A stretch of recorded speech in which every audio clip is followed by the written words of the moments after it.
네, 바쁜 아침 이것만은 꼭 알아야 된다. 여러분들께 엄선해서 전해드리는 그런 뉴스픽 시간이죠. 오늘도 이진하 교자와 함께하겠습니다. 어서 오십시오. 네, 안녕하세요. 네, 관변단체를 우리 대통령이 또 찾으셨군요. 네, 어제 윤석열 대통령이 어제 경기 고양시 킨텍스에서 열린 2023 전국 새마을 지도자 대회 청년의 약속 선포식에 참석했습니다.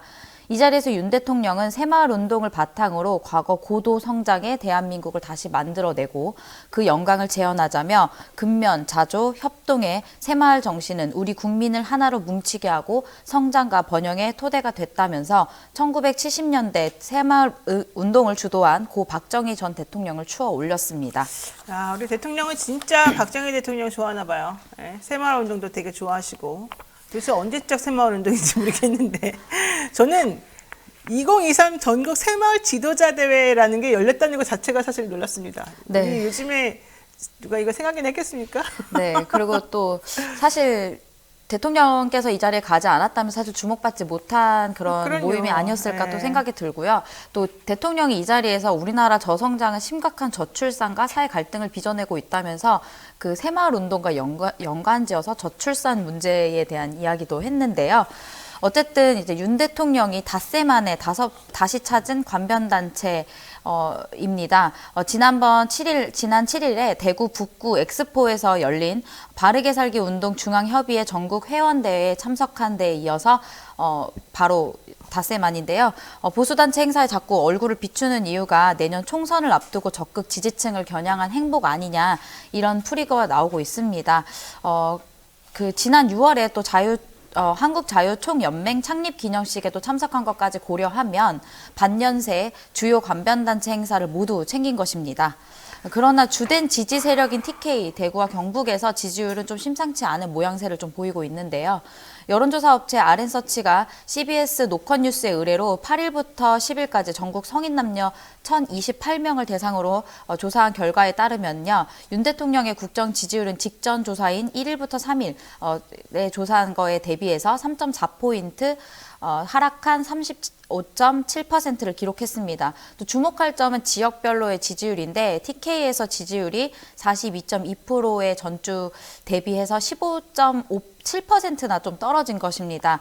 뭐 내일 우리 이제 미디어 토마토에서도 결과가 나올 테지만 TK에서 이렇게 좀 빠진 것은 좀 이례적인 모습이 아닌가 이렇게 좀 보입니다.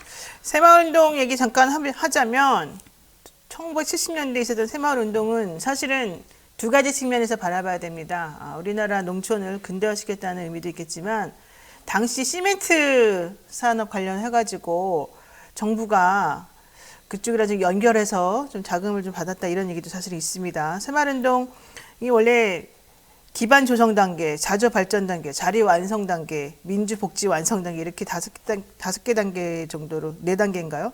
이렇게 했는데 이게 50 이후에 부정부패가 엄청나게 심한 것이 지금 드러났고요. 당시 새마을운동의 내용 중에 하나가 뭐냐면 정신교육하는 게 하나가 있었고요. 이 정신교육이 무슨 교육인지 아시겠죠? 더 하나 중요한 건 초가집을 없애고 시멘트나 아스팔트로 모든 그것을 이제 한다 이런 거였는데 이게 당시에 쌍용양해가 생산하는 시멘트 재고가 쌓여서 회사가 휘청거리게 됐을 때 정부가 이걸 모조리 사들여가지고 시멘트 집을 짓는데 기여를 했다. 이렇게 얘기가 되고 있습니다만은 결과론적으로는 뭐 여러 가지 이렇게 딱 이해타산이 서로 맞아 떨어지지 않았을까 생각이 좀 들기도 합니다. 자, 그리고 또 지금 저출생 문제를 대통령이 또 새마을 운동하고 연결시켜서 이게 또 화제가 되고 있습니다. 계속 얘기해 주세요. 네. 네.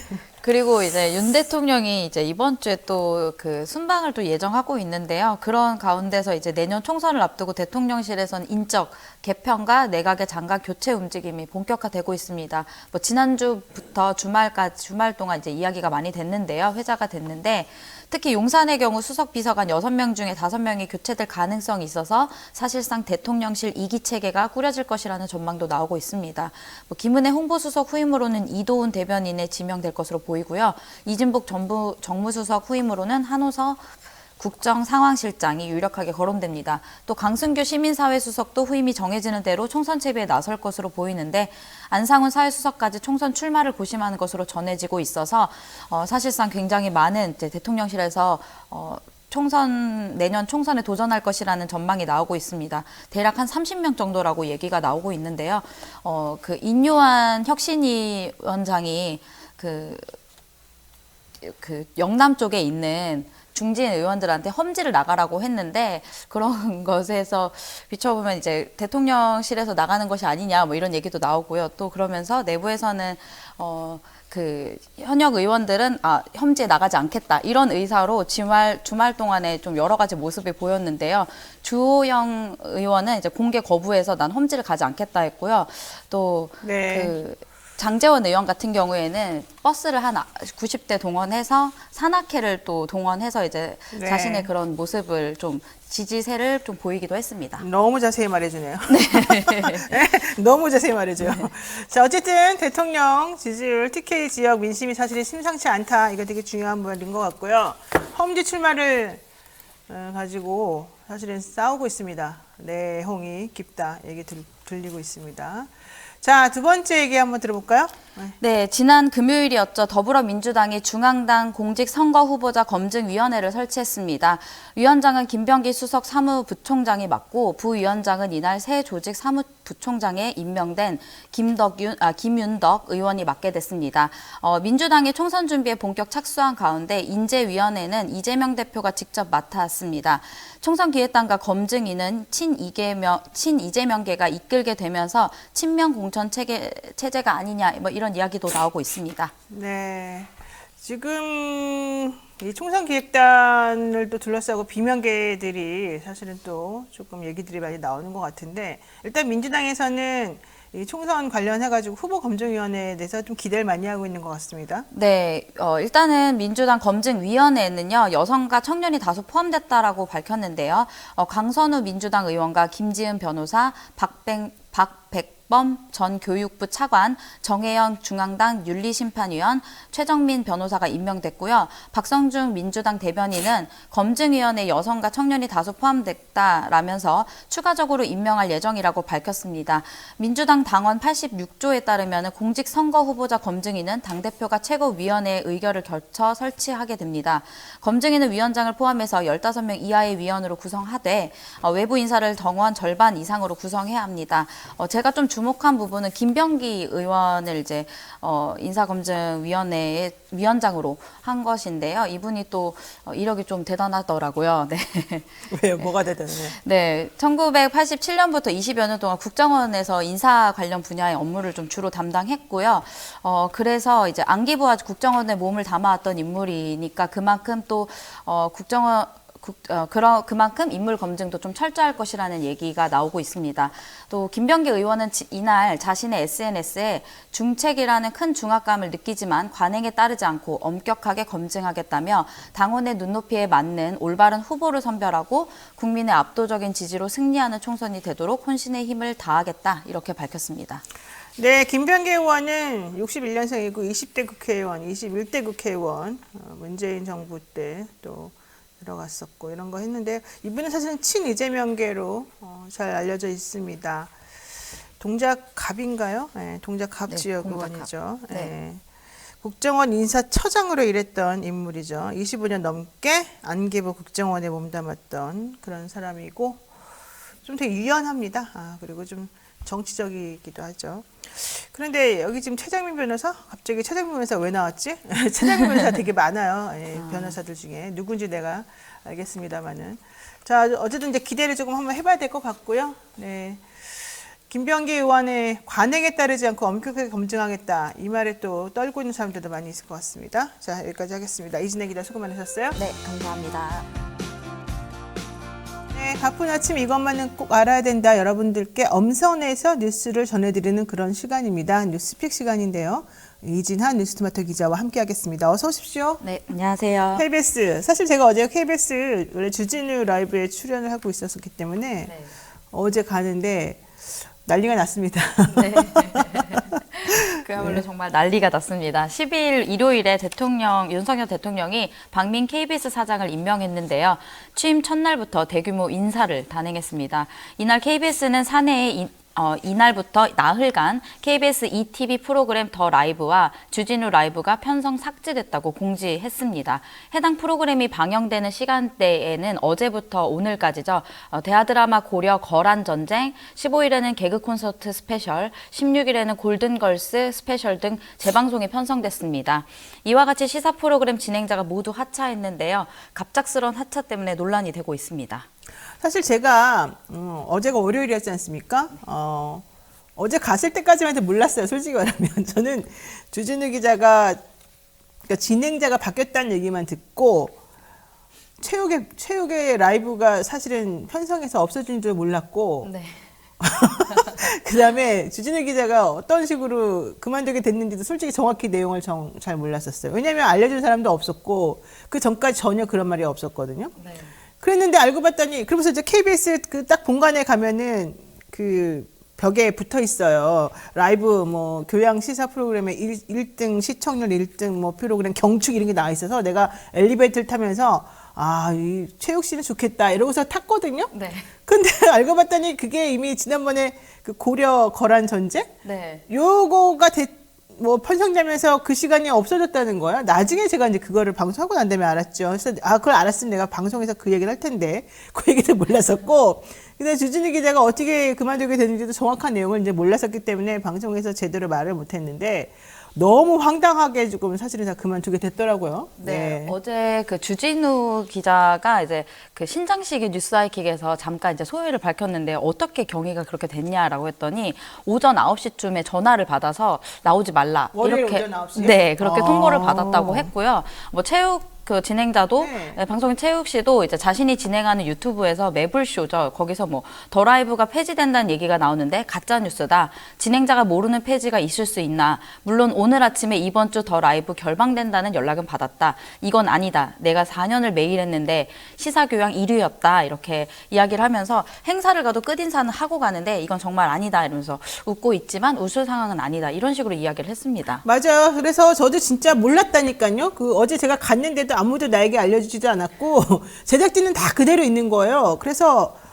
그냥 이제 주진우 씨가 왜 갑자기 그만두게 됐을까에 대해서는 느낌은 좀 있었잖아요. 원래 그전부터 바뀐다고 했었으니까. 최경영 씨도 그만뒀고. 그래서 뭔가 이상한데 절차가 그렇게까지 이상하게 됐으리라고 생각을 못 했었고 되게 그래서 나이브하게 대답을 어제 방송을 했는데 끝나고 나서 보니까는 난리가 났었더라고요. 그래서 제가 봤을 때 이해가 안 갔고 이 체육 씨가 진행했던 더 라이브 같은 경우도 제가 정말 너무 황당무계했는데 야, 이게 지금 이 KBS 상황이 여러분들 생각하는 것보다 훨씬 더 심각한 상황이었습니다. 솔직히 말해서. 네, 그리고 어제 이제 이 밖에도 이날 방영 예정 프로그램 중인 메인 뉴스 프로그램인 뉴스9에서 이소정 앵커 그리고 1라디오 시사 프로그램인 아까 말씀하셨던 그 주진우 라이브 주진우 씨의 하차 얘기가 있었고요. 또 아침에 10일에는 아침 뉴스 광장을 진행해온 김태욱, 이윤정 앵커 오후 4시대의 뉴스 프로그램 사사건건의 이재석 앵커도 하차 소식을 알렸습니다.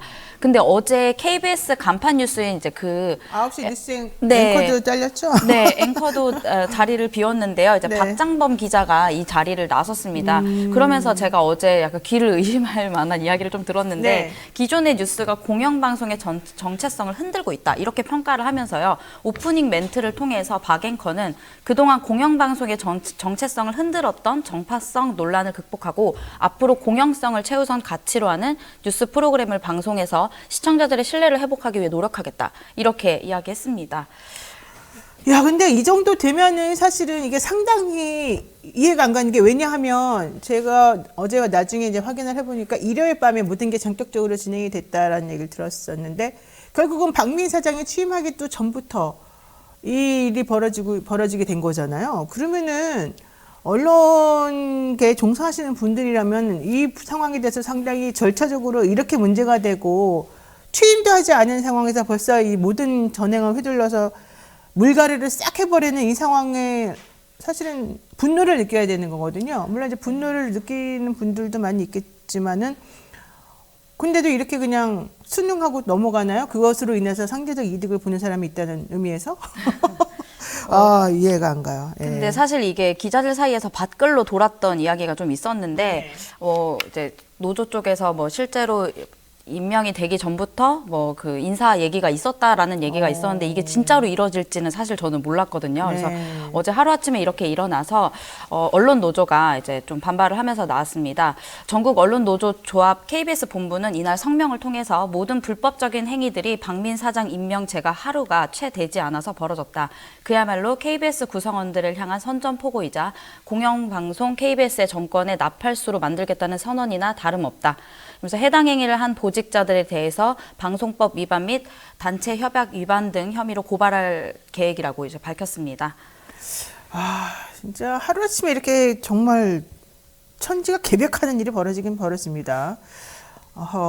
사실은 이거는요, 어느 한 방송국만의 문제는 아닌 것 같고, 이게 조직이라고 하는 그 국가 조직을 운영하는 구성원, 조직에 몸담고 있는 사람들, 또 조직을 이렇게 운영하는 사람들, 뭐 다 이해관계가 이제 얽혀 있긴 하겠지만, 이거는 이해관계 문제를 다 떠나가지고 옳고 그름의 문제이기 때문에 이 부분에 대해서는 조금 서로 논의들도 해야 되고 가열차게 얘기들도 좀 해야 되고 그래야 될 것 같습니다. 그래서 제가 그 박민 사장이 얘기한 뭐 인적 개편이나 이런 것들을 얘기를 하길래 어떻게 해야지 그러면 인적 개편이 제대로 이루어지는 거냐, 재배치 이런 것들이 이루어지는 거냐 물어도 보긴 했는데 제가 보기에는 문제가 심각한 것 같고요. 어쨌든 지금 72명 프로그램 개편에 따라서 인사 발령도 있었다고 그러는데 인사 발령도 있었고요. 그리고 박 사장은 오늘 대국민 기자회견을 진행한다고 하니까요. 좀 더 내용을 좀 더 지켜봐야 될 것 같습니다. 그래요? 대국민 기자회견 한대요? 네. 무슨 내용으로 할까 궁금하네요. 네. 지금 이제 유튜브로 다 모든 게 이동하는 건가요? 그분들 전부 다 나와가지고 유튜브 할 거 아니에요? 네. 참 큰일 났습니다. 우리도 이제. 자, 두 번째 이슈 보겠습니다. 네. 국민의힘은 어제 내년도 예산안에서 올해보다 5조 2천억 원 삭감됐던 연구개발 R&D 예산의 증액을 추진하겠다고 밝혔습니다. 사실상 예산의 일부가 복원된 셈인데요. 국민의힘은 이공계 R&D 장학금, 대학 연구기관 신형 기자재 지원 등 주로 청년층, 기초 연구 분야에 대한 예산 복원에 중점을 뒀다고 밝혔습니다. 그래요. 근데 뭐 어떻게 하겠다는 거예요? 구체적으로 뭐 얘기 나와요? 네, 근데 구체적인 액수는 비공개라고 했는데요. 국민의힘에서는 이 증액 규모에 대해서 정확한 답변을 요구했지만 답변을 이제 회피를 했고요. 앞서 정부가 편성한 내년도 예산에서 R&D 예산에서 올해보다 5조 2천억 원, 16.6%나 삭감됐던 것들을 이제 언급하면서 윤재욱 원내대표가 액수를 구체적으로 말씀드릴 수는 없다. 야당과 협의해야 하고 심사 과정에서 정부 측 입장을 들어봐야 한다. 이렇게 말을 했는데요. 그러면서 R&D 예산 증액 추진의 예산 복원을 표현하는 것도 경계를 했습니다. 더불어민주당 등 야당은 정부의 R&D 예산 삭감을 비판하면서 증액을 요구한 것을 의식한 것으로 보이는데요. 이날 유희동 국민의힘 정책위의장은 기자들을 만나서 일부 언론에서 R&D 예산과 관련해 복원이란 표현을 자꾸 쓰던데 복원이란 표현은 정부 안에 문제가 있다는 전제가 되는 것이라면서 보완할 점은 없다고 하는 건 아니지만 복원이란 표현 자체는 좀 자제해줬으면 한다. 이렇게 이야기했습니다. 별걸도 가지고 또 복원이라는 말을 쓰니까 또 그거 안 된다. 그런 말 쓰지 마라 또 이러는 거예요. 정말 모든 것을 다 간섭하네요. 솔직히 말해가지고. 근데 5조 2천억이나 깎아놓고 어떻게 하겠다는 거예요? 내가 봤을 때 또 조금 올려주고서는 올려줬다고 또 생각날 것 같은데 올려준 것도 아니지. 그럼 복원이 아니고 그게 뭐예요? 깎았던 거를 도로 되돌린다. 이게 복원이잖아요. 네, 그쵸. 근데 그렇게 쓰면 안 되나요? 그럼 뭐라고 쓰라는 거예요, 그러면? 그거에 대한 답변은 못 없었어요? 들어서 네, 알겠습니다. 잘 모르겠고요. 저 이제 일단은 저도 잘 모르겠어요? 어떻게 해야 될지를 어떻게 알겠습니다. 전달해야 될지 잘 모르겠습니다. 어쨌든 국민의힘은 내년도 예산 심사 방향은 국민도약 예산으로 규정하고 약자 복지를 최우선 정책 과제로 삼겠다고 밝혔는데요. 네. 야당에서는 이제 마구잡이 예산 삭감의 잘못을 눈 가리게 아웅하지 말라며 날을 또 세웠습니다. 윤영덕 더불어민주당 원내대변인은 이공계 카르텔을 운운하면서 예산을 삭감하더니 다음날 미래세계 투자라면서 예산을 복원하며 오락가락 국정 운영을 하는 국민들은 이걸 용서할 수 없다 이렇게 말했고요. 야당은 지금 11월에는 예산안을 얘기하고 있기 때문에 네, 검찰과 감사원 등 권력기관에 책정된 특수활동비나 업무 추진비를 대폭 삭감해서 민생 예산을 활용하겠다는 것에 방점을 두겠다고 했습니다. 사실 그래야 되겠죠. 뭐 모든 것을 깎으면서 또 올린 부분이 있거든요. 근데 그 올린 부분은 왜 올려야 되는지는 잘 모르거든요.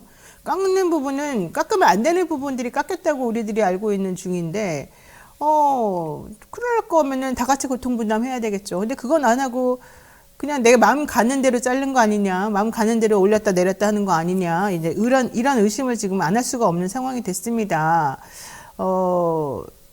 깎을 때는 무슨 명분이 있었잖아요. 근데 이유도 없이 그러면 올려줘요? 그러면 깎은 게 잘못됐다는 뜻이지 않습니까? 네. 근데 그런 얘기 또 하지 말라 그러니까 도대체가 말을 할 수가 없는 상황이 됐습니다. 자, 이진아 기자 수고 많으셨어요. 네, 감사합니다. 김명수 합참후보 자녀 학폭 또 복무중 주식거래 논란 또 나왔습니다. 도대체가 국민의힘은 학폭을 떠나서는 이 사람들 얘기가 안 되는 걸까요? 저는 깜짝 놀랐어요. 이렇게까지 학폭 가해자들이 많아요. 피해자 한 명도 없어요. 보니까 이렇게 부모님이 무슨 권력이 있거나 이런 사람들은 전부 다 가해를 하는군요. 아이들이 어떻게 부모님의 그런 걸 믿고 아이들이 그렇게 행동할 수가 있죠? 교육도 문제인 거고 인성도 문제인 거고 그런 거 아닐까요? 상당히 이해가 안 갑니다. 지금 물러난 대법원장 김명수하고 이름이 똑같아가지고 사람들도 헷갈릴 수 있습니다만 그렇지 않습니다. 김명수 합동참모본부 의장 후보자 자녀가 11년 전 중학교 재학 당시 집단 폭행에 가담을 해서 학교 폭력 처분을 받은 것으로 확인이 됐다. 이런 얘기 있습니다. 네. 일단은 말씀드리면요. 계속 이어서 말씀드리면 이제 그 김명수 후보자가 자녀가 11년 전 중학교 재학 시절에 집단 폭행에 가담을 했는데요. 이번에까지 이제 합쳐지면 정순신 전 국가수사본부장 후보자와 이동관 방송통신위원장, 김승희 전 대통령실 의전비서관 등 윤석열 정부에서 자녀 학폭 의혹이 제기된 인사만 4명인 셈입니다. 1차 인사검증 책임을 지고 있는 법무부 인사정보관리단은 해당 의혹에 대해서 확인 작업을 거치지 않아서 부실 검증 논란이 불가피해 보입니다.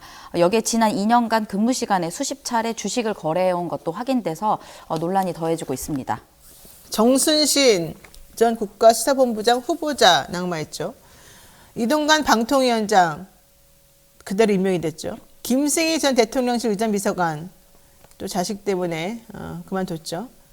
지금 윤석열 정부에서 자녀 학폭 의혹에 제기된 사람들이 이렇게 많았는데 여기에다가 지금 4번째 또 김명수 씨, 이 사람의 자식이 김명수 합참후보의 자식이 또 집단 폭행에 가담했던 전력이 있다는 게 드러났습니다. 너무한 거 아닙니까? 검증하는 건 맞습니까? 도대체 다들 뭐 하는지를 모르겠습니다. 왜 이런 사람들밖에 없어요? 이들이 지금 그 풀에서는 가장 그래도 괜찮은 사람이에요? 말이 안 되는 거 아닙니까? 네? 네. 정말 이해가 안 갑니다. 네. 네, 어제 이게 국회 국방위원회 소속 기동민 더불어민주당 의원실에서 이 내용이 좀 알려졌는데요. 2012년 4월 27일 당시에 부산 5, 6도 중학교 2학년이었던 김 후보자의 딸 김모 씨가 김모 씨를 포함해서 6명이 교내 화장실에서 피해자 A 씨에 대한 집단 폭행을 가했다고 합니다.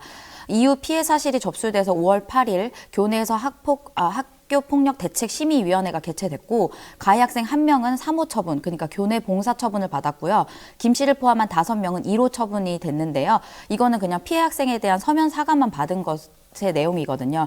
그래서 생각보다 너무나 낮은 그런 수준에 해당된다라는 얘기가 나왔는데 현행법상 학교폭력 처분은 학폭 처분은 1호에서 9호까지가 있는데요. 1호는 가장 낮은 수준입니다. 이제 통상적으로 집단 폭행 사건의 경우 피해 정도에 따라 차이가 있지만 무거운 처벌을 받는 것이 일반적인데 이런 사안에 비해서 너무나 낮은 처분을 받은 것이 좀 문제가 있는 거 아니냐 이런 얘기가 나오고 있습니다. 근데 어떻게 이렇게 중학생들이면 어린애들인데 어린애들이 이렇게 화장실에 데려가가지고 사람 한 명 때리고 폭행하는 거를 지금 대부분 이렇게 지금 했다는 거 아니에요? 그 초등학교 3학년 애도 그랬고? 네, 그때도 뭐 리코더로 화장실에 데려가서 때렸다고 하는데 이거 어디서 배우는 거예요, 도대체가? 네, 이런 일이 왜 자꾸 일어나는지 모르겠습니다. 근데 또 문제가 된 것은 김 씨가 재학했던 중학교는 부산 해군기지 인근에 있어서 해군 작정 사령부에 근무하는 군인 자녀들이 많은 곳으로 좀 알려졌습니다. 아, 그래요? 네, 그래서 이제 피해 가족이 김 후보자 같은 부대에 근무하고 있는 김 후보자의 뭐 하급 지휘자 가능성이 있다는 점에서 아마 청문회 과정에서 이거를 좀 검증해야 될 것으로 좀 보입니다. JDID님, 성공한 사람들은 원래 이 정도입니다. 이렇게 말하는 한동훈 말이 맞다.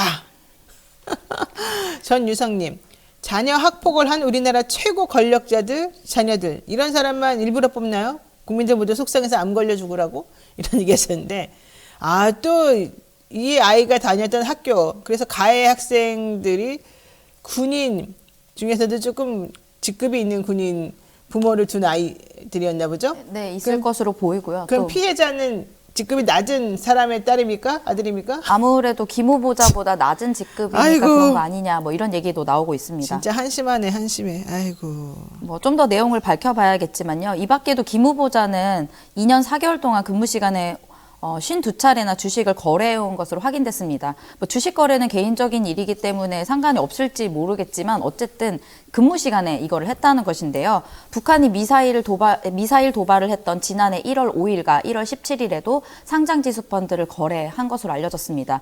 특히 김 후보자는 해군 작전 사령관, 그러니까 중장으로 복무 중이던 올해에도 수차례 주식 등을 거래했는데요. 이렇게 업무 시간에 거래한 주식의 총 금액은 5,700만 원인 것으로 알려졌습니다.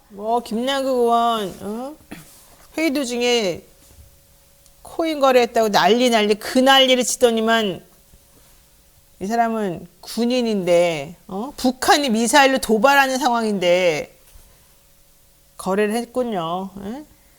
그래서 우스갯말로는 그런 말도 하더라고요. 두 발을 쐈을 때 한 발당 1,000만 원씩 해서 총 2천만 원을 거래했다고 하더라고요. 17일 날. 세상에. 네, 그래서 한 발당 1,000만 원이냐 뭐 이런 이야기도 나오는데 그만큼 사실 이제 이 김 후보자의 당시의 그 직책이 군령권자였기 때문에 사실 굉장히 중요한 자리에 있으면서 그 업무 시간에 주식을 거래한 것으로 알려진 것입니다. 주식 거래 안 해본 사람 어디 있어요? 근무 시간에 다 하죠. 이렇게 지금 어떤 분이 올렸어요? 그분들은 정치 안 하잖아요. 그분들이 군인이었어요? 네? 중요한 거는 오뚜기 스머프님이 그러네. 지금 나는 요즘에 이렇게 조금 약간 마비가 되는 것 같아요. 뭐가 옳은지 그른지에 대한 기준이 막 다 사라지고, 이들이 그렇게 하면 그런가 보다, 괜찮은가 보다, 또 이런 생각이 좀 드네요. 내가 잘못 알고 있나? 이런 생각도 들고. 나는 주식 거래할 줄 모르기 때문에 잘 모르지만, 내가 모르니까 저들이 뭐 잘했겠지. 이런 생각도 막 드네. 이상하게. 근데 사실 이거 죄송합니다. 네. 앞서 신원식 국방부 장관도 지난 7일에 국회 결산특별위원회 전체 회의 도중에 본인과 배우자의 주식 거래 관련 문자 메시지를 확인하는 장면이 언론에 이제 카메라에 포착됐었는데요. 이때도 논란이 됐었습니다. 본인의 재산을 챙기고 국가의 예산을 좀 등한시한다 이러면서 논란이 됐었는데 이런 고위공직자가 주식 거래로 논란이 된 것은 좀 문제라고 합니다. 이제 윤재호 국민의힘 원내대표는 김남국 무소속 의원의 가상자산 거래 논란이 불거진 지난 5월에 국회에서 열린 최고위원회에서 일반 공무원이 근무 시간 중에 코인 거래를 했다면 중징계를 피할 수 없을 것이라고 비판한 바 있습니다. 그렇기 때문에 김 후보자도 사실상 큰 문제가 되는 것이라고 보이고요. 오늘 이제 그 청문회가 열리는데 좀 어떻게 검증할지 좀 살펴봐야 될 것 같습니다. 하긴 국방부 장관도 국회 예결특위 전체회의 도중에 본인하고 배우자 주식거래 관련 문자 메시지도 확인하고 신경 쓰시는 거 보니까 다 비슷비슷한 것 같은데 모르겠네요. 정말 사람들이 참 그 기준이 달라요. 나에 대한 얘기할 때랑 상대방에 대한 요구를 할 때랑 상당히 다르고 제가 킨트 애인이 나보고 근무 시간에 다 한다고 표현하지 마세요 그랬는데 근무 시간에 다 한다고 표현한 게 아니라 근무 시간에 남들 다 하니까 나도 괜찮지 않냐 이렇게 변명하는 사람들이 많다. 이제 이 얘기를 지금 제가 드렸던 거고요. 오뚜기님을 제가 또 저격하려고 이 얘기를 한 게 아니고 이분 얘기가 주식 거래를 근무 시간에 하지 밤에 하냐 이렇게 말씀하셨기에 그러냐 이렇게 얘기를 한 겁니다. 네. 일단 김 후보자는 일단 여기에 대한 해명도 살짝 했는데요. 22년 1월에 국방운영개혁 추진관 근무 당시에는 작전조치 요원이 아니었다면서 고위 공직자로서 업무를 더욱 충실히 하겠다 이렇게 밝혔습니다. 그래요. 잘 해보세요. 잘 하실 거라고 제가 믿고요. 일반 공무원이 근무 시간 중 코인 거래를 했다면 중징계를 피할 수 없을 것이다라고 윤재욱 국민의힘 원내대표가 말했는데 국방부 장관은 예결 특기 전체회의 도중에 주식 관련 문자 메시지 확인했고 관련자들 또 이 군인들 미사일 쏠 때 거래했고 이런 것들에 대해서 뭐라고 설명하실지 중징계를 하실 건지 이런 사람을 왜 또 합참의회에 올리는지 후보로 또 내놨는지 합참 후보로 신기합니다. 이게 무슨 붕어들이 이렇게 금방금방 까먹는다 그러는데 그런 건지 잘 모르겠습니다. 자, 두 번째 이슈 보겠습니다. 네, 대통령실 집무실 주변 100m 이내에도 집회 시위가 가능하다는 고등법원의 첫 판단이 나왔습니다. 지난 10일 서울고등법원 제8-1 행정부는 촛불승리 전환 행동이 경찰을 상대로 낸 행정소송 항소심에서 촛불 행동에 손을 들어준 것인데요. 법원은 앞서 1심에서도 대통령실 주변 100m 이내 집회 시위를 금지한 경찰의 조치가 위법하다고 판단해 경찰이 1심에 이어 2심도 패소한 것으로 나타났습니다. 이건 당연한 거 아닙니까? 그냥 억지 주장하는 거 그냥 받아주는 것도 원래 하면 안 되는 건데. 어쨌든 그래도 법원은 이 집회 시위 관련해서는 일관적으로 잘하고 있어요. 네, 항소심에서 일단 경찰이 근데 유사시에 대통령이 집무실에서 눈을 붙이기도 하니까 대통령실도 집으로 봐야 된다. 네, 이렇게 주장을 했는데요. 대통령실도 대통령실에서는 식사, 휴식, 취침 등을 위한 시설이 있다면서 경찰 주장에 힘을 실었습니다. 항소심 법원은 이제 경찰의 주장도 대통령실의 주장도 받아들이지 않았는데요. 경찰의 이런 주장이 있었던 이유는 법률 11조 3호에 따르면 대통령 관저 주변 100m 이내 집회 시위는 목적과 성격, 규모를 불문하고 원천 금지된다는 내용이 있기 때문에 이런 주장을 한 것으로 보입니다. 네, 대통령실 집이나 마찬가지다. 네, 그렇게 주장을 했습니다. 네. 자, 법원 국회 집시법 개정 시절에 신중해야 된다라고 말했다는데 이건 무슨 말이죠? 네, 현재 지금 국회에서 집시법 11조 3호 아까 그 말씀드린 그 내용에 추가해서 대통령 집무실도 그러니까 관저 주변의 집회 금지에 대해서 대통령 집무실도 추가하는 법률 개정안이 법제사법위원회 계류 중입니다. 경찰은 해당 법안에 찬성하는 입장을 표명했고요. 법안이 통과되면 재판 결과와 무관하게 대통령실 반경 10m 이내의 모든 집회 시위가 불가능해집니다. 하지만 경찰 패소를 결정한 서울고등법원은 절대적 집회 금지 구역에 대통령 집무실을 추가하는 문제도 신중하게 판단해야 한다는 입장을 밝혔습니다. 그러면서 재판부는 집회의 자유는 국민의 집단적 의사표현을 보호함으로써 민주주의의 근간을 이루는 기본권으로 절대적 집회 금지 장소를 확정하는 것은 특히 신중을 기해야 할 문제다. 이렇게 이야기를 했습니다. 내일 또 내일님께서 출근 시간이나 좀 제대로 지키세요. 각하님 이러셨는데 대통령이 대통령실을 집으로 생각하시기 때문에 이렇게 출근하고 왔다 갔다 하는 시간 자체를 집무실로 보기 때문에 그렇게 신경 안 쓰신 거 아닌가 생각이 듭니다. 네, 여기까지 하겠습니다. 이진혜 기자 수고 많으셨어요. 네, 감사합니다. 네, 바쁜 아침 이것만은 꼭 알아야 된다. 여러분들께 엄선해서 뉴스를 대신 전해드리는 그런 시간입니다. 듣기만 해도 이해가 쏙쏙 되는 뉴스백 시간인데요. 오늘은 박용준 뉴스마터 기자 함께하겠습니다. 어서 오십시오. 네, 안녕하세요. 자, 박용준 기자님 함께하겠습니다. 우선 첫 번째 이슈부터 볼까요? 네, 그 여당의 총선 카드죠. 이제 메가 서울이 좀 구체화되고 있는데요. 이제 야당에서는 이제 5호선 김포 현장 예탈을 면제하면 당론을 채택하면서 실리적인 방어에 나섰지만 이제 현직 지자체장을 중심으로 유권자를 유혹하면서 맞불을 놓고 있습니다. 네, 어떻게 맞불을 놓고 있어요? 이제 그 적극적으로 나서는 지자체가 이제 서울시, 김포시, 그리고 구리시인데요. 모두 단체장이 국힘 소속입니다. 이제 현직 단체장이다 보니까 그 지역에서 분위기를 조성하는데 유리할 수밖에 없습니다. 근데 저는 진짜 이거 좀 근본적인 문제를 해결해야 된다고 봐요. 우선 메가 서울 만드는 것에 모두 동의했느냐? 우리가 그동안 펴온 정책은 이 국토의 효율적 관리와 관련된 정책은 서울을 마구잡이를 키우는 게 아니었어요. 서울을 확장시키는 게 아니었고 서울 있는 건 너무 어쩔 수 없다 하더라도 일단 좀 정리해주고 나머지 지방을 살려야 된다. 안 그러면 지방이 정말 다 괴사 직전이다. 그래서 지방을 살리기 위해서 행정수도도 옮기고 뭐 국회의사당도 옮기고 뭐 이것저것 다 한 거잖아요. 그런데 왜 갑자기 서울을 메가시티를 만들어야 된다는 그런 발상을 하면서 그동안 했던 모든 정책을 다 뒤집어 엎는 거죠? 그럼 그동안 했던 정책들은 다 어디 가고 그냥 총선용으로 한마디 여당 대표가 여당 쪽에서 여기 니네 여기 붙어있는 거 여기 이렇게 출퇴근 머니까 여기 붙여줄게 이렇게 말하면은 다 되는 거예요? 그게 옳아요? 나는 그게 화가 난다는 거야. 옳은지 옳지 않은지 먼저 검증을 하고 국민들하고 다 같이 이렇게 했을 때 얻어지는 경제적 효과, 전반적으로 어떤 영향을 미치는지 이런 거 다 분석을 해서 맞다, 메가시티로 가자 이 말이 나왔어야지 그 다음 논의가 진행되는 건데 이거는 뭐 메가시티 당연히 해야지. 뭐 누구 넣어줄까? 구리 넣어줄까? 김포 넣어줄까? 뭐 선심 쓰는 것처럼 무슨 이게 장난질이에요 뭐예요? 애들끼리 땡 따먹게 하는 것도 아니고 뭐 하는 짓이에요? 아니 솔직히 말해가지고 오세훈 시장님 김포에 자기 집 있어요? 자기 땅 있어요? 오세훈 시장님 주변 사람들 한번 파볼까요? 오세훈 시장님 구리에 또 뭐 하나 갖고 있죠 솔직히 있어요 없어요? 나는 그런 게 진짜 의심스럽고 궁금하다는 거야. 이러다 보니까 양평 땅 가지고 난리쳤던 김건희 씨네 일가족들 구리도 있겠지, 김포에도 있겠지. 왜 갑자기 이걸 들고 나왔겠어? 이게 안 나올 수가 없단 말이죠. 김기현 씨도 있을지도 몰라요. 김기현 대표, 윤 대표 뭐 내가 보기엔 국민의 사람들 전부 다 갖고 있을 것 같아. 그러니까 이렇게까지 갑작스럽게 그동안에 서울이 확정되는 걸 막자 그랬다가 갑자기 아무런 논의도 없이 그냥 딱 전제가 메가시티 괜찮다. 너도 나도 편입시켜줘. 이렇게 되잖아요. 이게 말이 되냐고요. 집이 혹시 어디예요? 서울이에요?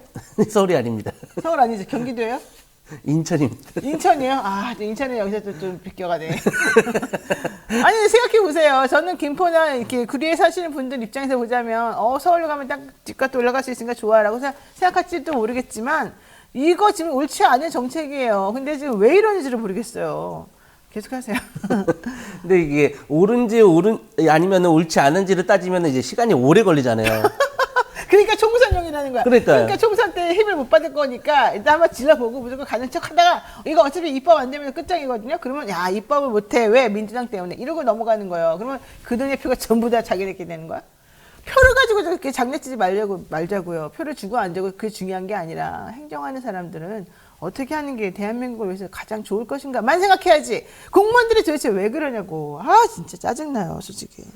그러니까 이 단체장들이 나서는 건 이제 바람잡이라는 건데 쉽게 얘기해서 그렇죠. 이제 그 백경영 구리시장이 어제 오세훈 시장을 만났습니다. 또 지난 6일에도 이제 김병수 김포시장이 오세훈 시장 또 만났죠. 네. 이렇게 하면서 계속 이게 옳은지 옳지 않은지는 차치하고 일단 메가시티 뭐 하나 뭐 좀 이거 해야 되는 건가 뭐 좀 이런 식의 분위기를 잡는 겁니다. 이제 구리시가 인구가 19만밖에 안 됩니다. 좀 감소세더라고 보니까. 그러니까 아무래도 자족 도시로는 좀 성장하는데 주변에 워낙 도시들이 다 크고, 그러니까 구리시만으로는 좀 큰 한계가 있다 보니까 우리가 서울로 들어가서 도시 인프라라든지 이제 성장 잠재력을 확보하겠다 이런 얘기를 이제 구리시는 하는 거죠. 아니 그러니까 그러니까 경기도에 있는 특히 이제 서울과 딱히 경계하고 있는 그런 곳에서는 뭐 어차피 이쪽으로 가면 경기도, 이쪽으로 가면 서울 이러면 난 서울로 갈래 이런 마음이 더 들겠죠. 그러니까 거기 살고 계시는 분들이 나 편입시켜줘, 편입 좋아, 찬성해 이런 걸 뭐라고 하는 게 아니에요. 그분들의 지금 삶의 터전에서 요 선 하나로 갈리는 게 너무 많기 때문에 당연히 그분들 입장에서는 직접적으로 내 앞에 있는 이익을 생각해 볼 수밖에 없죠. 하지만 내가 화를 내는 지점은 이렇게 그냥 개인적으로 나에게 이득이 되냐 안 되냐 이걸 따지는 이 사람들한테 화를 내는 게 아니라 정책을 하는 사람들한테 화를 내는 거예요. 정책하는 사람들은 그런 개개인들의 크고 작은 이득을 생각할 게 아니라 국토 전체를 놓고서 이게 어떻게 하면 좋겠냐 안 되냐 이거 생각하는 거잖아요. 그렇게 해야 되고 그러면서 그 과정 중에서 이걸 먹든지 말든지 자기가 해야 될 바는 소신 있게 하는 게 원래 공무원들이 해야 될 일인데 그런 걸 하나도 안 하고 그동안 했던 거 다 뒤집어 엎으면서 표 하나 좀 더 많이 받아보겠다고 이런 행동하는 것 자체가 말이 맞냐는 거예요. 왜 사람들이 이렇게 뻔뻔하고 나쁜지 못됐는지를 모르겠어요. 솔직히 말해가지고. 이래가지고 나라 다 망가뜨려 놓겠다는 생각인 것 같은데 도대체 나라를 생각하는 사람이 없어 보이는 거죠. 그렇게 안 생각해요? 내 말이 틀려? 또 웃기만 하네 이분이. 문제는 이제 오세훈 시장이 이제 아무래도 다른 뭐 구리시장이나 뭐 김포시장보다 훨씬 체급이 큰 정치인이잖아요. 근데 이 오 시장이 적극적으로 나서가지고 중앙 정치권이랑 그리고 그런 기초 단체들을 만나면서 이제 여론을 조성하는 역할을 좀 도맡고 있습니다. 일본에도 그러고 있어요. 오세훈 시장이. 왜 그래요 도대체? 오세훈 시장도 부동산에 엄청 관심 많다더만. 근데 아무래도 부동산보다는 자기 대권. 그러니까 부동산을 밟고 자기가 대권. 일거양득이네. 그러네. 부동산 가져가고. 아유, 근데 오세훈 시장은 너무 그렇게 지금 그렇게 하면 안 돼요. 자기가 좀 욕을 먹더라도 대한민국 전체를 봤을 때 어떻게 균형 발전시키는 게 맞는가를 생각해야지. 왜 그래요, 사람이? 아, 진짜. 그냥 몽땅 서울 하라 그래. 대한민국에 서울 하나밖에 없으면 되지 뭐. 뭐가 문제야? 어? 오늘은 또 이제 김동연 지사랑 또 유정복 인천시장 해가지고 또 삼자회동을 하면서 또 오늘 또 이 메가 서울에 대한 얘기를 또 나올 거거든요. 또 아예 서울시에서는 이 김포뿐만 아니라 이 서울이랑 민접한 수도권 도시를 다 포함해가지고 이 메가 서울 연구를 해가지고 이 연구 결과가 이제 연말에 나옵니다. 그럼 또 그때 또 이 연구 결과를 한 번 더 얘기하면서 또 이 분위기를 증폭시키고 하남, 광명 같은 다른 지역까지 또 이제 들어와라 뭐 이런 식의 얘기가 되는 거죠. 그러니까 전 서울 살거든요. 나는 좋아요. 서울 사는데 이쪽에서 다 사람들이 서울에 편입이 되잖아요. 그러면 저 솔직히 강남 살거든요. 우리 동네 훨씬 집값 더 올라갈 거야, 내가 봤을 때. 어? 나는 솔직히 그렇게 믿어. 내 부동산 전문 이 정보를 가진 사람으로서 보면 이게 들어오면 우리 같은 사람 되게 좋아요. 하지만 그게 전체적으로 봤을 때 좋냐는 거예요. 그렇게 하면 안 된다고 내가 지금 얘기를 계속 하고 있는 중이잖아요. 열악한 자치구를 지원해 줘야 되는데 이게 이제 강남, 서초 이런 곳에서 사실은 이제 맨날 하면서 툴툴거리는 거예요. 우리는 돈 많이 세금 내가지고 우리 쪽 사람들 해줘야 되는데 분담금을 나눠주거든요, 교부금을. 근데 교부금 나눠주게 되는데 우리가 서울시 자치구가 되게 되면 이 들어온 편입된 이런 곳들은요, 교부세가 안 가요, 그쪽으로. 그리고 각종 재정 지원, 뭐 보육료, 도시계획 권한들 이런 것들 자기네들이 그동안 받았던 특혜가 다 없어진다고요. 그 특혜를 누가 줬냐? 이 서울에 살고 있던 그 수많은 세금 낸 사람들이 줬던 거예요. 원래 따져보면. 근데 이제 그렇게 되면요. 편입되는 곳은 몰라 거기 들어왔다가 이사 가는지 어떠는지 모르겠지만 점점 이 서초 강남 이쪽에 있는 땅값만 계속 올라가게 되고 또 그쪽으로 모여요. 또 왜? 끝에 살면은요. 이 말만 서울이지 사실 서울이나 뭐 어디나 다를 게 별로 없어지거든요. 그게 좋은지 뭔지를 왜 안 말해주고 사람들이 그렇게 나쁘게 행동하는지 모르겠어요. 그럼에도 불구하고 여당에서는 로드맵이 매우 긍정적이다 이러면서 잘해주겠다라는 거잖아요. 그러면서 농어촌 특례택은 그대로 좀 유지를 한번 해줘보겠다 생각하는 거죠. 왜 이런 짓을 하는지 모르겠어요. 저는요 이거 정말 문제라고 생각합니다. 자, 여론조사도 해본 게 있죠. 이제 유시스가 의뢰해서 이제 에이스 리서치 그리고 국민 리서치 그룹에서 12일에서 13일 여론조사를 실시했는데요. 전국 모든 지역, 다 뭐 대구, 경북 다 포함입니다. 모든 지역에서 메가 서울은 가능성이 없다 이런 부정 답변이 3분의 2 가량을 차지했습니다. 또 서울, 인천, 경기 이런 해당 지역이죠. 해당 지역에서 서울은 65%, 인천, 경기는 64% 부정 답변을 차지하면서 이 국민 여론이 결코 호의적이지 않다. 근데 뭐 아무리 바람잡기를 하더라도 현재 국민 여론은 그거 되겠어? 뭐 이런 정도의 반응을 보이고 있다. 이렇게 보시면 될 것 같습니다. 그래요. 어디 한번 봅시다. 여당은 그렇게 지금 힘있다고 그냥 자기네 마음대로 정말 근시안적 시각을 가지고 뭐든지 내지르고 막 아무데나 여기다가 막 다 팍팍 싸놓고 나중에 누가 치워야 되는지 정말 안 봐도 비디오인데 아 정말 뭐 말이 통해야지 도대체 얘기를 하고 말이 통해야지 생각을 좀 하지. 어느 나라 정치를 이런 식으로 해요. 어느 나라 국토를 이런 식으로 분할을 해요. 도대체가 맨날 북한 욕하면서 하는 짓은 북한보다 더해. 한마디 나오면 딱딱딱 무슨 짓인지는 모르겠어요. 솔직히 말해가지고.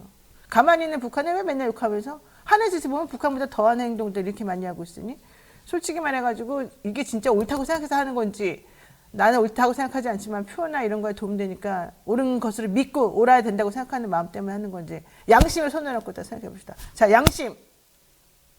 난 아무리 봐도 내 양심으로는 아닙니다. 예. 자, 한동훈 얘기도 한번 해봅시다. 이제 한동훈 법무부 장관의 이제 언론 노출 빈도가 이제 최근 또 급격히 늘고 있는데요. 이제 김기현 당대표의 실각설까지 제기되면서 차기 국힘 비대위원장을 맡을 수 있다 이런 관측도 나오고 있습니다. 이제 정작 이제 인사검증은 또 실패했는데 국힘의 대안은 한동훈 장관으로 좁혀지는 모습입니다. 도대체 한동훈 장관이 뭘 잘했냐고요? 뭘 했냐고요? 마약과 전쟁한다더니 마약은 더 시끄럽게만 하고 이성균 씨 다리털 검증 불가 나온 거 봤죠? 예? 지드래곤 다 밀고 나왔지만 뭐 나온 거 있어요? 한 개라도 제대로? 한동훈 장관이 솔직히 진짜 겨울 성과를 한번 보여줘보세요. 성과를.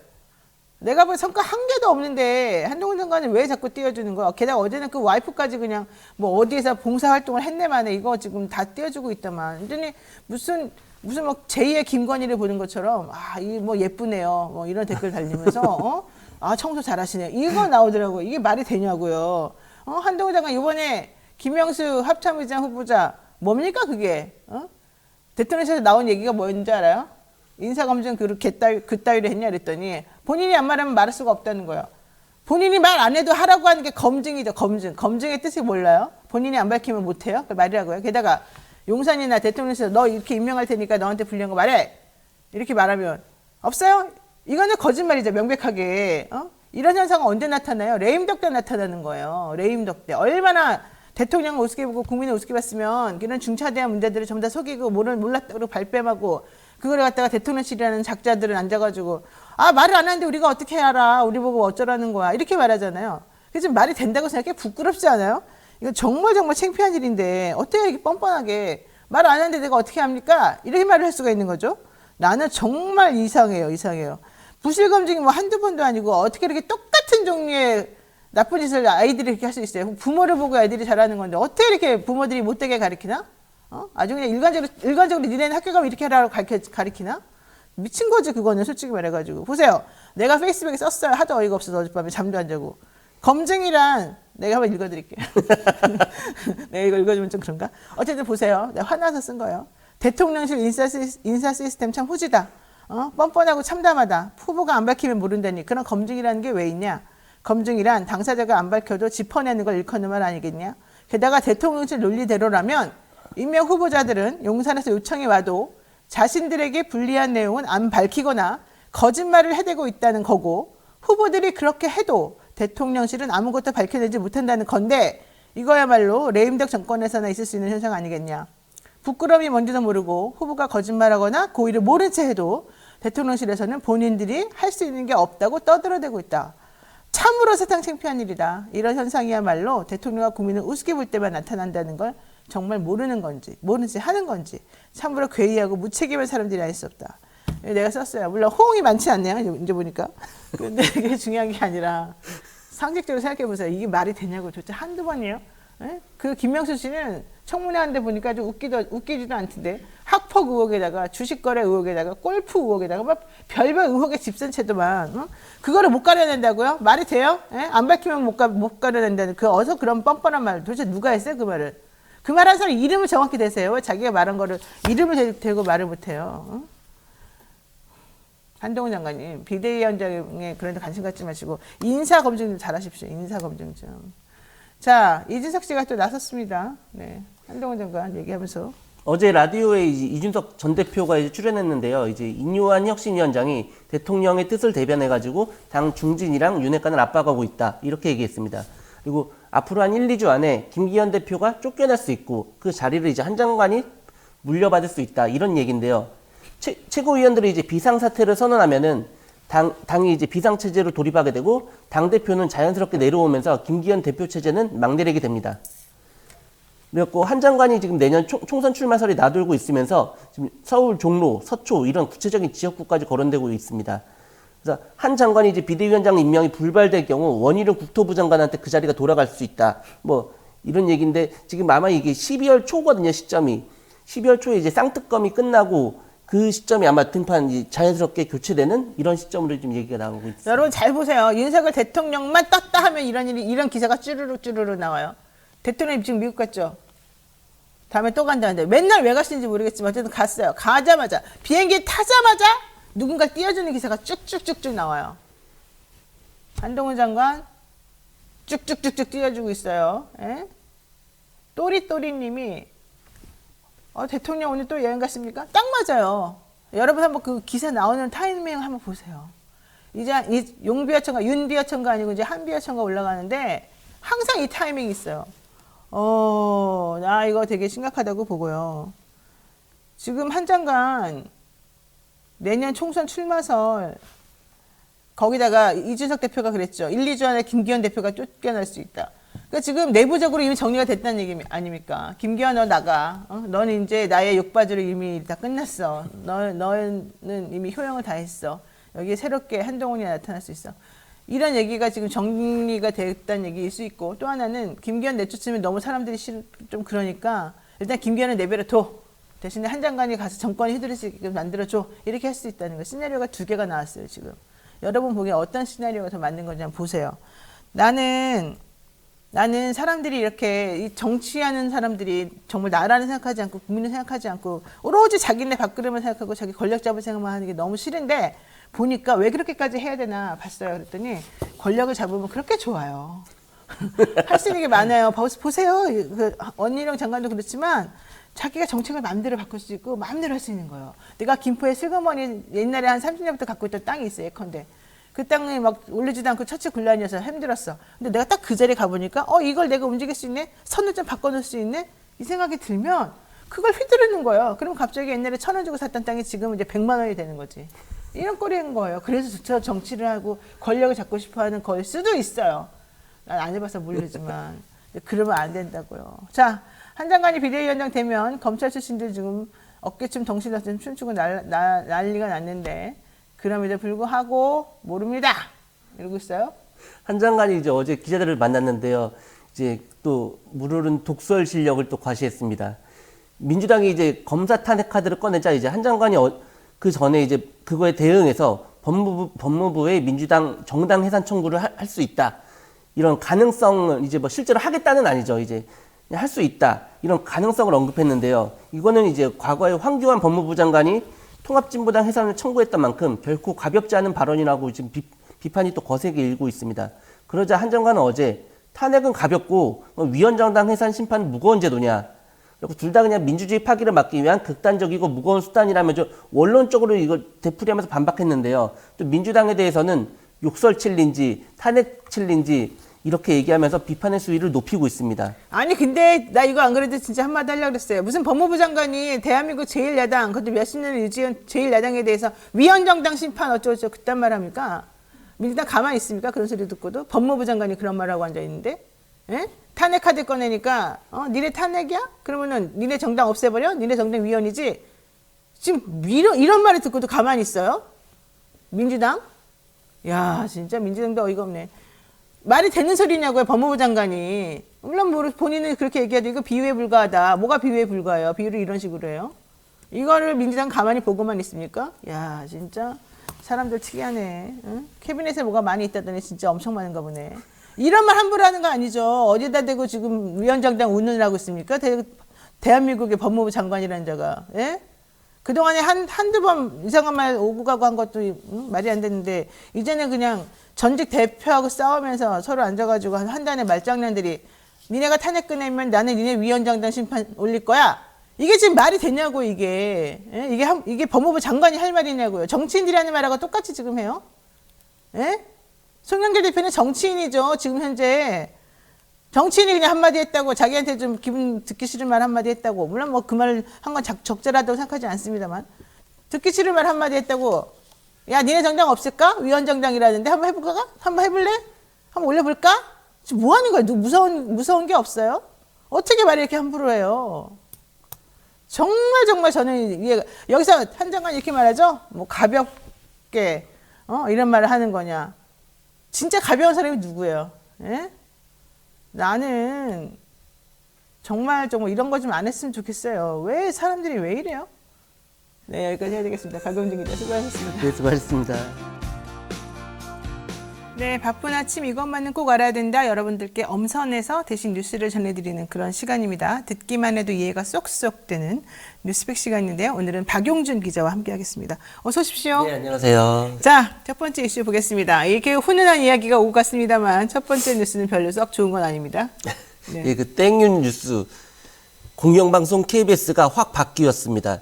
정부의 유리한 뉴스들이 전면 배치되면서 KBS 뉴스만 보면 그야말로 태평성대가 열렸습니다.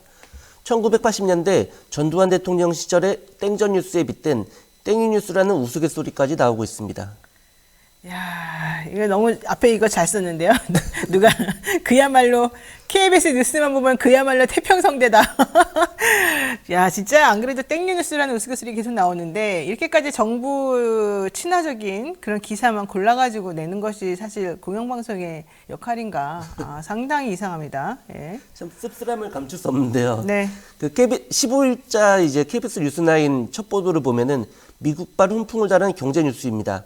미국의 금리가 떨어질 수 있다는 기대감에 코스피가 급등했다는 내용입니다. 박장범 신임 앵커는 매달 대출이자 갚느라고 고생하는 분들에겐 좀 희망적인 뉴스가 있어서 첫 소식으로 골라봤다고 소개했습니다. 네, 미국 금리가 떨어질 수 있다는 기대감에 코스피가 급등을 했다. 근데 그 연관관계가 매달 대출이자 갚느라고 고생하는 분들을 위해서 전해드리는 거라고요? 참네요. 네, 계속하세요. 예. 다음 뉴스도 이제 택지 공급으로 전국 5곳에 주택 8만 호, 좀 사실 8만 호면 좀 작은 거거든요. 네, 이게. 되게 작은 의미도 없다고 막 엄발의 오줌 누기 뭐 이런 얘기도 하던데. 근데 이제 8만 호가 공급돼서 이제 뭐 좀 좋아질 거다 이런 식의 내용으로 이제 정부 발표를 담았고요. 또 그다음은 또 북한 도발과 한미 동맹의 대응, 그다음 또 윤석열 대통령의 경제 외교 이렇게 좀 여권 지지율에 유리하거나 아니면 보수층에서 호응할 만한 보도 이런 게 바로 이어졌습니다. 그다음에 또 김건희법이라고 또 알려졌죠. 이제 개식용 금지 법안을 정부가 마련했다. 이걸 또 단독 보도 이렇게 해서 담았습니다. 이게 뭐 단독 보도할 만한 가치가 있나요? 개식용 금지 법안 예전부터 계속 얘기가 됐었던 거고 김건희 여사 자기 이름 넣어가지고 하는 것이 맞냐 또 이런 논란까지 있는 것인데 뭐 이걸 또 단독 보도라고 하면서 참네요. 이게 뭐 중요하죠. 물론 개식용 금지 중요하긴 한데 이게 어느 정도인지 모르겠네요. 자. 정권에 불리한 뉴스는 그러니까 빠지고 계속 정권에 유리한 것만 그 초두의 내보냄으로 인해서 이 대한민국이 정말 잘 돌아가고 있구나 이렇게 느끼게 만들었다는 거죠. 그러니까 이게 이번에 김명수 합참의장 후보자가 이제 결국 사과했거든요. 네. 근데 이제 그 내용은 정작 뒤쪽으로 빠졌어요. 또 여당 지도부랑 혁신위원회랑 지금 갈등을 빚고 있는데 이 내용도 뒤로 후반부에 편성됐고요. 맞아요. 어제 속보가 하나 떴어. 내가 딱 봤더니 김기현 대표가 인류왕과 만난다. 이게 속보더라고요. 김기현 대표 지금 엄청 화났습니다. 인류한 위원장에게 약간 경고성 멘트를 지금 날리고 있는 중이에요. 야, 내가 대표야, 당대표야. 네가 비대위원장도 아닌데 왜 이런 식으로 당을 흔들어놔? 우리 험지 출마 이런 게 어딨어? 이런 얘기하는 것 같은데. 자, 어쨌든 그러니까 논란이 되고 중요한 정치 이슈 같은 거, 뭐 사실관계 같은 거 다 뺐다 이런 얘기고요. 야권에 불리한 뉴스들만 계속해서 내보내고 있다 이런 얘기인가 봐요. 아예 지난 14일에는 또 윤석열 대통령으로 시작을 했습니다.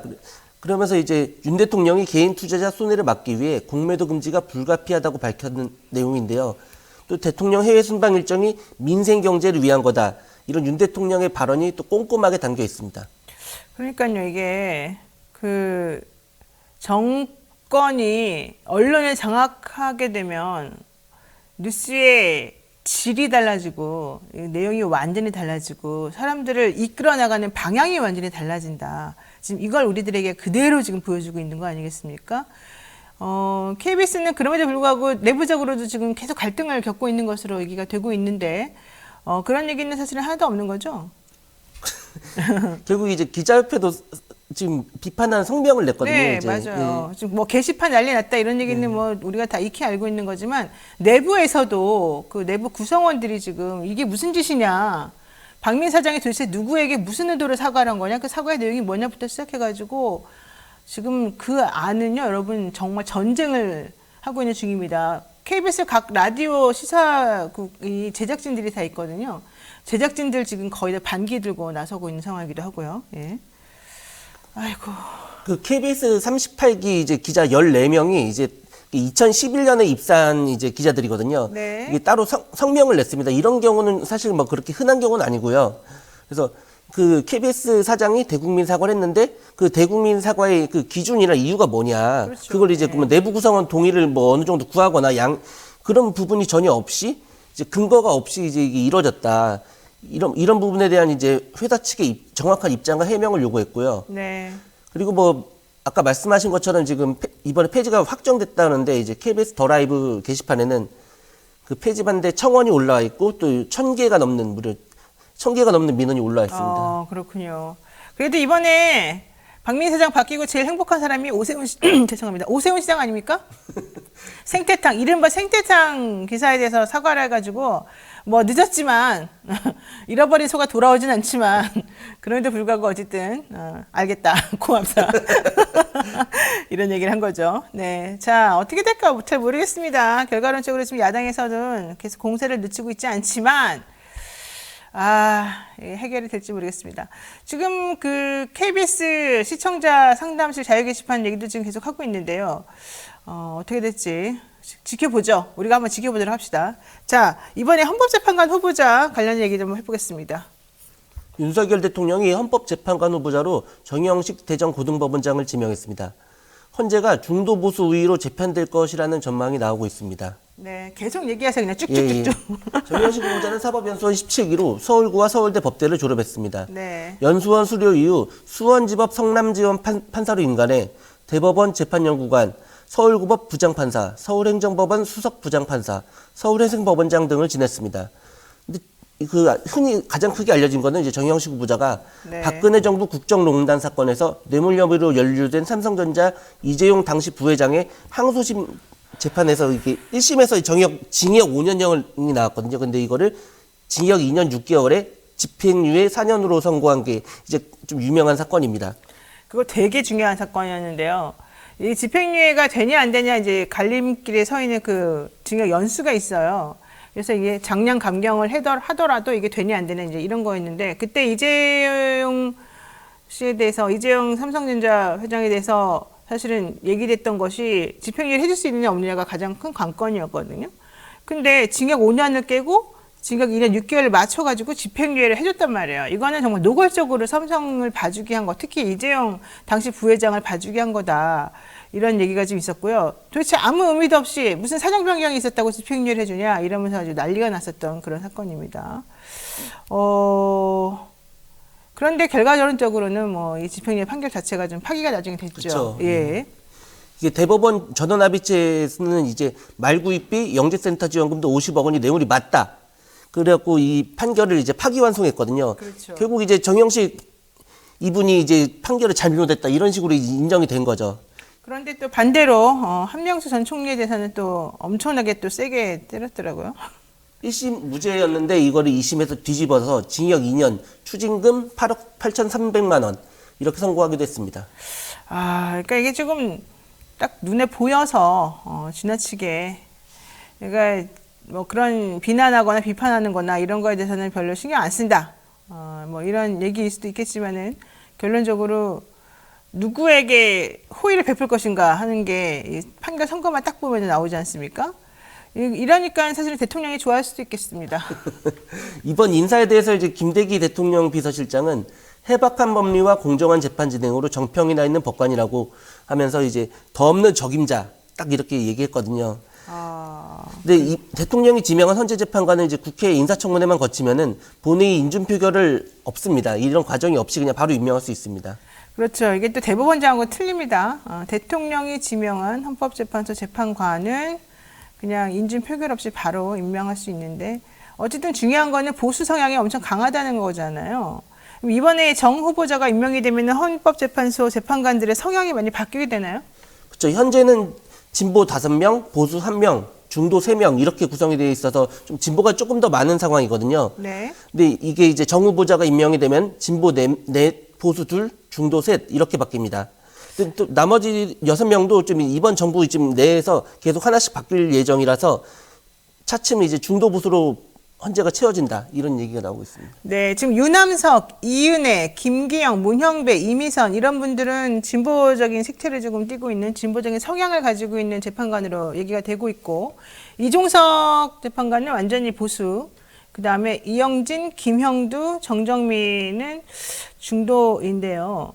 중도로 분류가 되고 있습니다만은 이제 이렇게 되면요, 이 중도로 분류된 사람들이 정권이 보수 정권이 되게 되면 보수적인 성향으로 바뀝니다. 그러니까 이게 되게 중요한 부분인데요. 사람들이 이제 그 언론이나 이런 쪽에서 중도냐 보수냐 진보냐 이런 색깔을 이제 입히거든요. 그 사람들에 대해서 입히는데 실제 중도라고 불리는 사람들은 여기다 갖다 붙여도 되고 저기다 갖다 붙여도 되고 이제 이런 상황이 돼버려요. 그래서 정권이 어떤 성향을 가지느냐에 따라서 많이 달라지는 걸로 제가 알고 있어요. 그래서 만약에 이번에 정영식 재판관이 임명이 이제 되게 되면 현실적으로는 보수 우위로 이 구성이 짜여지게 될 것이고 남아있는 나머지 재판관들 다 교체되거든요. 이제 앞으로 그렇게 되면은 분위기가 완전히 달라지지 않을까. 이런 생각을 조금 해보고 있습니다. 네, 자 박용진 기자 여기까지 해야 될 것 같습니다. 오늘 말씀 고맙습니다. 네, 감사합니다.